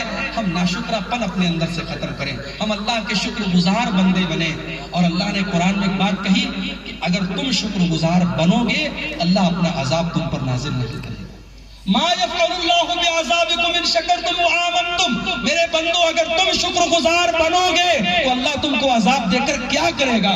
اللہ تم پر اپنا عذاب دینا نہیں چاہتا ہے، اللہ تو تم پر اپنا کرم کرنا چاہتا ہے، اللہ تو معاف کرنے والا ہے۔ ارے اللہ تو اتنا معاف کرنے والا، اتنا غفار ہے، اتنا رحیم ہے، اتنا رحمان ہے کہ اگر ہم کوئی گناہ کا ارادہ کرتے ہیں تو اللہ تعالیٰ ہمیں گناہ کے ارادے پر سزا نہیں دیتا۔ جب تک ہم گناہ کریں گے نہیں اللہ سزا نہیں دے گا، مگر نیکی کا اگر پکا ارادہ کر لیں، اور اگر نیکی کسی وجہ سے نہیں بھی کر سکے، پکا ارادہ کر لیا، تو اللہ تعالیٰ نیکی کا پکا ارادہ کرنے پر بھی ثواب ہمیں دے گا۔ اور اگر ہم نے کوئی گناہ کا ارادہ کیا، ہم نے چوری کا ارادہ کیا، ہم نے زنا کا ارادہ کیا، ہم نے کسی غلط کام کا ارادہ کیا، اور اس کے بعد اللہ کا ڈر پیدا ہو گیا اور ہم نے اللہ کے ڈر سے اس گناہ کو چھوڑ دیا، تو اللہ کے ڈر سے ہم نے کسی گناہ کو اگر چھوڑ دیا تو اللہ کے نبی فرماتے ہیں کہ اللہ تعالیٰ اس پر بھی ہمیں ایک نیکی کا ثواب دے۔ اگر اللہ کے ڈر سے کوئی گناہ ہم نے نہیں کیا تو اللہ اس پر بھی ایک نیکی کا ثواب دے گا۔ کتنا بڑا وہ رحمان ہے، کتنا بڑا وہ رحیم ہے کہ وہ کہتا ہے کہ بندہ میرے ڈر سے گناہ کو چھوڑ رہا ہے، لہٰذا اس پر بھی اسے ایک نیکی کا ثواب ملنا چاہیے۔ میرے بھائی، وَكَانَ اللَّهُ شَاكِرًا عَلِيمًا، نیکی کی قدر کرنے والا اور نیکی پر ثواب دینے والا وہ رب ہمارا وہ رب ہے، اس کی شان نرالی ہے، اس کا معاف کرنا اور اس کا رحم و کرم ہمارے گناہوں سے بہت بڑا ہے۔ آئیے ہم اللہ سے دعا کریں رب العالمین ہمارے گناہوں کو معاف فرما دے۔